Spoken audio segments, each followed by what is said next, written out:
Welcome students. आज हम artificial neural network का एक एप्लीकेशन एरिया और देखेंगे जिसका नाम है डिफेंस।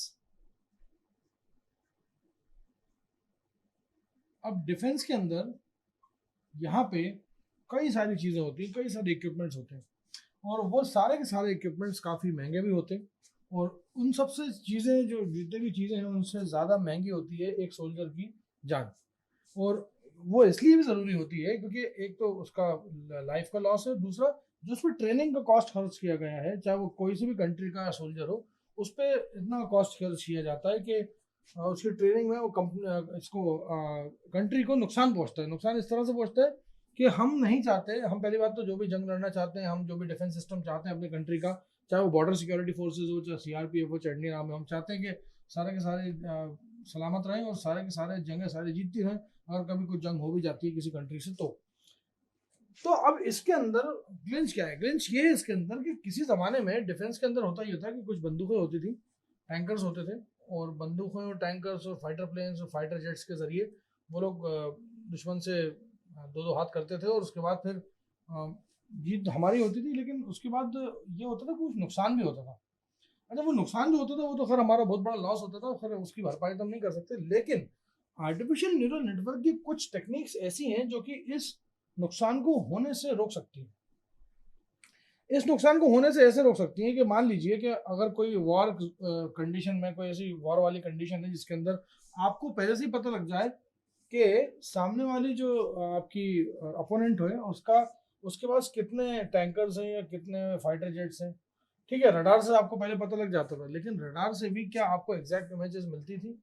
रडार सिर्फ आपको सिर्फ कुछ एक अंदाजा दे पाता था, और उसके अंदर भी कभी कभी ऐसा भी होता था कि कुछ ऐसे भी वेपन्स होते थे जो कि ऑलरेडी वहां पे रखे हुए थे, स्टिल पोजीशन के अंदर रखे रहते थे और वॉर के टाइम में वो एक्टिव हो जाते हैं। अब रडार हर चीज तो पकड़ नहीं सकता। रडार माइंस तो पकड़ नहीं सकता कि वहां एंटी टैंक माइंस कहाँ कहाँ लगी हुई है। और मान लीजिए आपने रडार ने आपने आपको बता दिया कि हाँ ठीक है, इनके पास एक दो टैंकर है, दो अलग अलग टैंकर है और एक इनके पास फाइटर जेट है, तो ठीक है, मैं मान सकता हूँ ऐसी बात। लेकिन उसके अलावा अगर मान लीजिए वहाँ पे माइंस लगी हुई है तो उसका फिर अगेन नुकसान। तो हम क्या करते हैं कि जितनी भी ऐसी कंडीशंस होती है जहाँ पे ये वाली परेशानी होती है, मतलब हमारे पास Arabian Sea and Bay of Bengal, इनके अंदर न जाने कितनी पनडुब्बियां अलग अलग कंट्रीज की चल रही हैं और सबका अलग अलग सीमा होती है, बॉर्डर होती है। इसे मैरीटाइम डोमेन कहते हैं। मैरीटाइम डोमेन मतलब वो एरिया जहाँ पे समंदर की बात हो रही है। अब समंदर में दो पनडुब्बियां जा रही हैं, एक किसी कंट्री की एक किसी कंट्री की, और दोनों पनडुब्बियों को एक दूसरे का दायरा मालूम है। अगर मान लीजिए कोई कंट्री ट्रेस पासिंग करे, जो कि हम लोग के पास तो ट्रेस पासिंग काफी करता है, चाइना भी करता है, पाकिस्तान भी करता है, तो ये ऐसा नहीं है कि सिर्फ जो बॉर्डर है उन पर ही करता है। ये इलीगल एक्टिविटीज अपनी वाटर लाइन जो होती है ना, जो वाटर की लाइन जो होती है, मैरीटाइम जिसे कहते हैं, मैरीटाइम डोमेन के अंदर भी जाके क्या करते हैं लोग, एक दूसरे से जंगें चलती रहती हैं। अब होता क्या है कि इंडिया में जितनी भी पनडुब्बियां होंगी बड़ी बड़ी सारी होती हैं, उनके अंदर ढेर सारे इक्विपमेंट, करोड़ों रुपए की होती है वो सारी की सारी पनडुब्बी के अंदर जो लोग होते हैं वो पूरे टाइम सर्विलेंस में लगे रहते हैं कि हमारी बॉर्डर को कोई क्रॉस ना करे।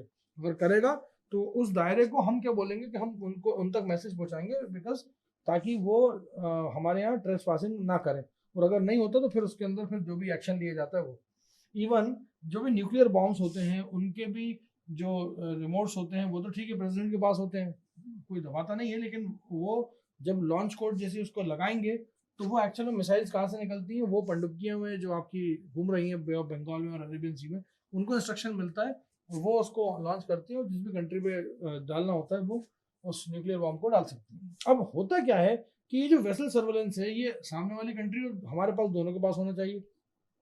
मतलब पानी के अंदर जितने भी ऐसे कंटेनर्स हैं, ऐसे वेसल्स हैं, ऐसी पनडुब्बियां हैं, उन सबकी इंफॉर्मेशन हमारे पास होनी चाहिए और उनकी पोजीशनिंग भी हमें पता होनी चाहिए कि वो कौन से दायरे में है। अगर वो अपने दायरे के अंदर है तो कोई दिक्कत नहीं है, लेकिन अगर वो यहाँ से पार करके हमारे दायरे के अंदर आना चाहेंगी तो हमें उनको वार्निंग मैसेजेस देना पड़ेंगे।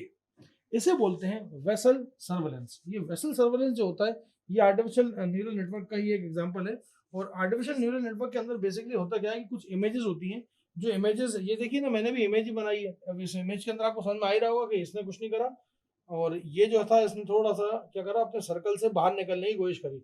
तो इस टाइप की इमेजेस जो होती हैं ये सपोर्ट वेक्टर मशीन और कन्वोल्यूशन न्यूरल नेटवर्क, क्योंकि कन्वोल्यूशन न्यूरल नेटवर्क बेसिकली कन्वोल्यूट करता है और इमेजेस को, तो इस इमेजेस का जो डेटा सेट है उसको कन्वोल्यूट करेगा और सपोर्ट वेक्टर मशीन से गुजारेगा और बता देगा कि यार ये इलीगल एक्टिविटी हो रही है, इसको अलाउ नहीं करना हमें। इसके लिए आप क्या करिए, या तो मैसेज जनरेट करिए, या तो अगर वो मैसेज की बात नहीं मान रहा, सुन नहीं रहा है हमारी बात, तो उस मैसेज को अपने जो भी आपके कमांडिंग ऑफिसर उनको बताइए, फिर वो अपने उनके कमांडिंग ऑफिसर से बात करेगा कि भाई आपकी जो जहाज है वो आपका पनडुब्बी जो है वो हमारे तरफ आ रही है, उसको नहीं आना चाहिए, उसको पलटा लें। मैं आखिरी बार वो बात बोल रहा हूँ, वार्निंग दे रहा हूँ, उसके बाद मैं फायर कर दूंगा आपकी पनडुब्बी पे। यही सेम कंडीशन जो होती है हमारे इंडियन आर्मी के साथ भी होती है कि अगर वो सरहद पे कहीं जंग लड़ रहे हैं तो उन्हें पता होता है कि सर्विलेंस, उनका सर्विलेंस ऐसा तो है नहीं कि आप यहाँ से बंदा भेजोगे बोलेगा भाई तुम्हारे पास क्या क्या है बताइए। उनके जो भी फाइटर जेट्स होते हैं या भी ड्रोन्स होते हैं वो सारे उड़ा के वो क्या करते हैं, एक पूरा जायजा लेके आ जाते हैं कि ठीक है इनके पास 3 टैंकर्स हैं और 3 टैंकर से खड़े हैं, ठीक है अच्छी बात है। अगर उनमें से कोई एक भी टैंकर स्टार्ट हुआ और स्टार्ट होने के बाद जैसे आगे बढ़ा तो भी हमारी सर्वेलेंस चालू रहती है और हमें पता लग जाता है कि ये हमारे एलओसी के पास आ रहा है और उसके लिए हमें तैयार रहना चाहिए। हम उसके आने के बाद थोड़ी उसका स्वागत करेंगे, उसको पहले ही स्वागत कर लेंगे, भाई एक जगह पे उसको रुकना है, जायजा लेने आया रुका तो ठीक है चला गया वापस, समझ में आती है बात। लेकिन अगर उसने अपने दायरा क्रॉस करा तो आपको भी यहाँ से एक्शन लेना पड़ेगा। लेकिन अब इसके लिए आप एक बंदा बार बार भेजोगे तो बेचारे जो सोल्जर्स होते हैं उनकी लाइफ वैसे इतनी स्ट्रेसफुल होती है बॉर्डर पे, तो वो तो बेचारा मतलब काम ही नहीं कर पाएंगे। जरा जरा सी बात पे आपको भेजना पड़ेगा। या बॉर्डर सिक्योरिटी फोर्सेज वाले जो हैं वो दिनों रात सरहद पे पूरे टाइम 24 घंटे खड़े खड़े रहते हैं, लेकिन वो पोस्ट होते हैं उनके उसमें खड़े रहते हैं।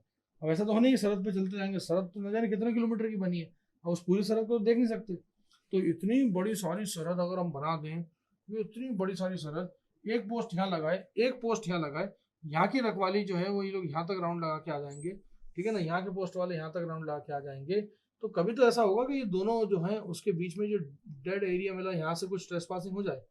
और ये भी तो हो सकता है कि जब ये बंदा यहाँ पे हो और ये बंदा यहाँ पे हो तब तो इतने बड़ी एरिया में ट्रेस पासिंग हो सकती है।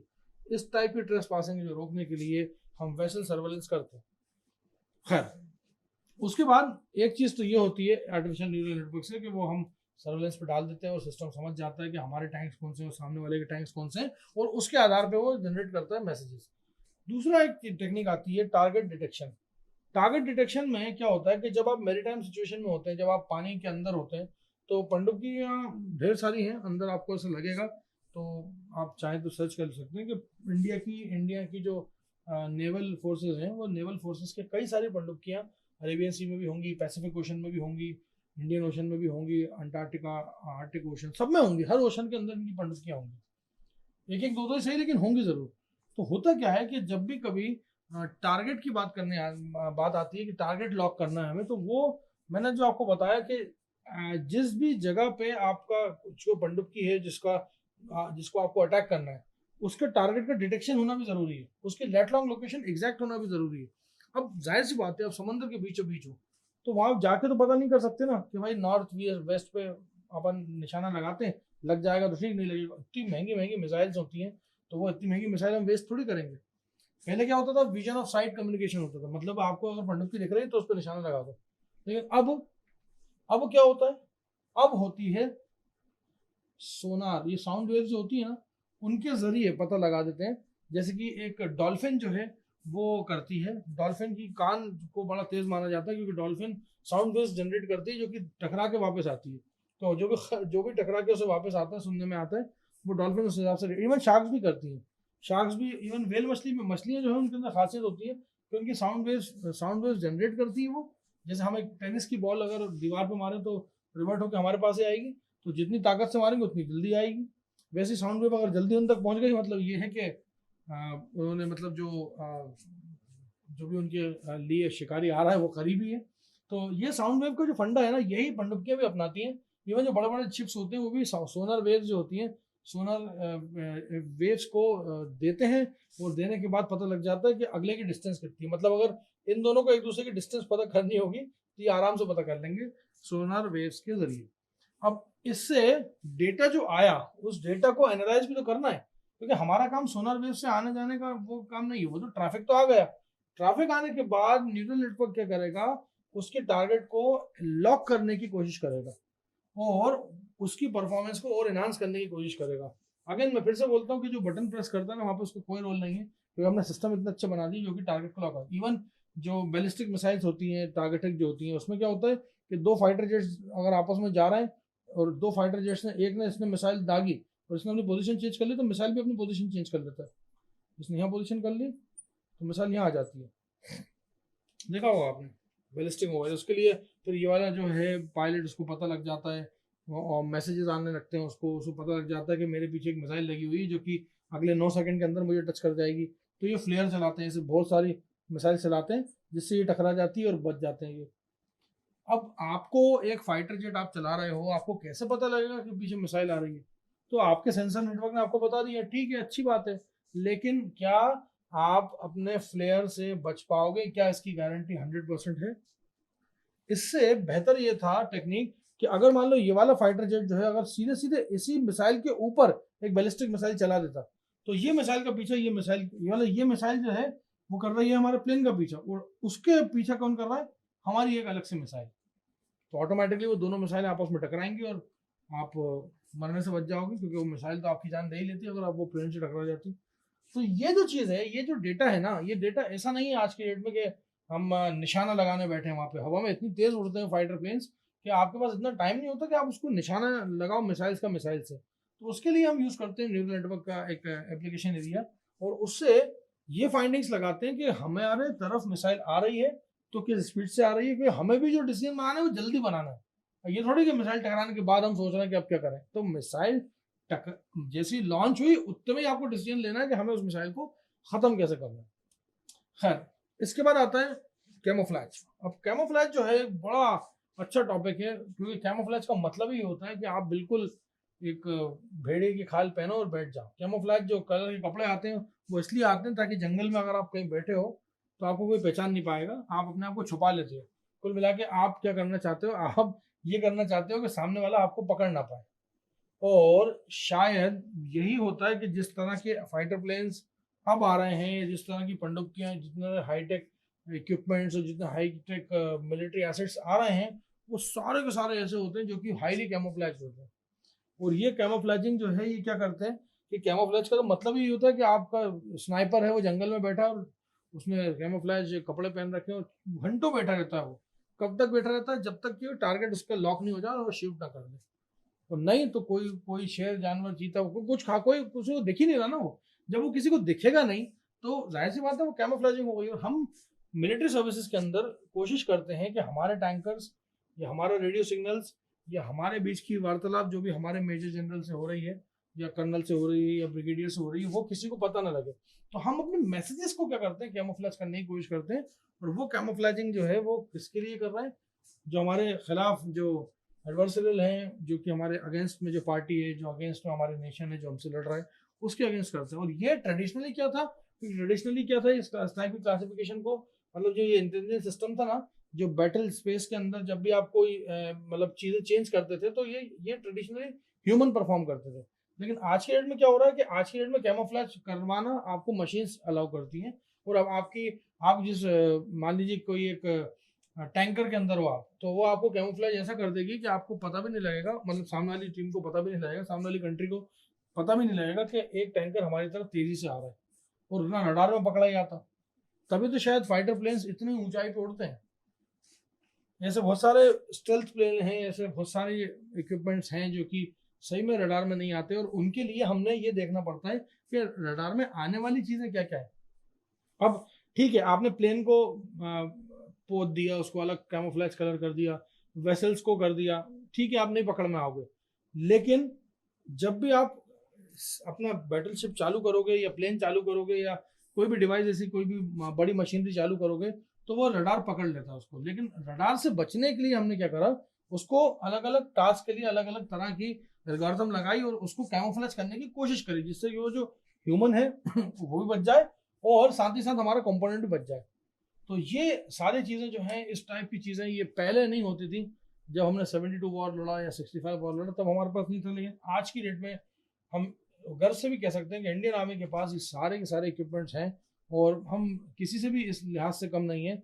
लेकिन अगेन मैं वही बोलता हूँ कि ये इसकी शुरुआत है, ये कहीं भी ख़त्म नहीं होगा। डिफेंस के अंदर आर्टिफिशियल इंटेलिजेंस और एआई का इस्तेमाल जो है वो दूसरी कंट्री जिस स्पीड में कर रही है, हमारी कंट्री भी सूनर और लेटर उस लेवल पे पहुंच जाएगी कि हमारे पास सारी चीज़ें ऑटोमेटेड सिस्टम होंगी, जिसमें सोल्जर्स की जानें नहीं जाएंगी, शहीद नहीं होंगे सोल्जर्स, और उनकी फैमिली को भी नुकसान नहीं पहुंचेगा, ना उनको नुकसान पहुंचेगा।